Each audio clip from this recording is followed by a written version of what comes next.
dalacaadaan u soo codsaday oo ahayd dalacaad abaalmarineed inuu iga aqbalay oo ay maanta dalaceen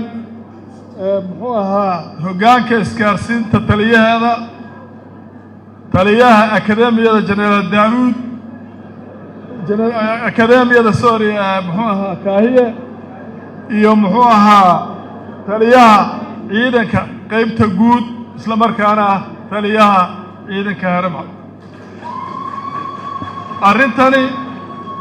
arrin sahlan ma ahayn arrin waxqabad iyo xisaab ku timi bay ahayd mas'uuliyadda loo dhiibay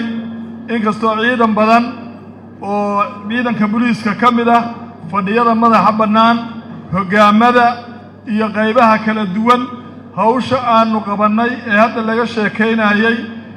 dhammaan dable ilaa taliyaha ciidanka ugu sarreeya aanu wada qabannay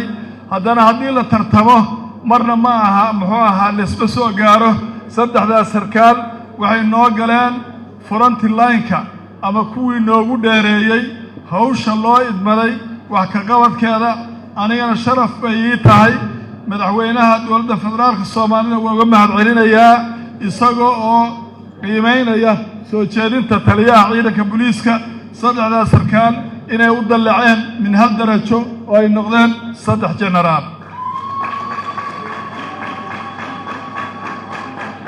inta waxaa dheer anigu madaxweynaha waa u sheegay waxaan ku yiri sanad hore iyo sanadkii ku xigay iyo wax badan baa noogu ka maqan wuxuu yiri ba horta saddexdaas sii qaado intii kalena pipeline ay ku jiraan iigu imo ma garateen marka insha Allah taala inta noo dhimanna dhawaan baan u geenayaa madaxweynaha marka aan kala shaandhayno laakiin saddexda tan waxay tusaale u yihiin in la og yahay oo madaxweynuhu og yahay oo anigu aan ogahay wasiirka amnigu og yahay qof waliba wuxuu qabto marka iyaguna waxay noqon doonaan oo hadda noogu soo xigi doona qaybta labaad oo aan dhawaan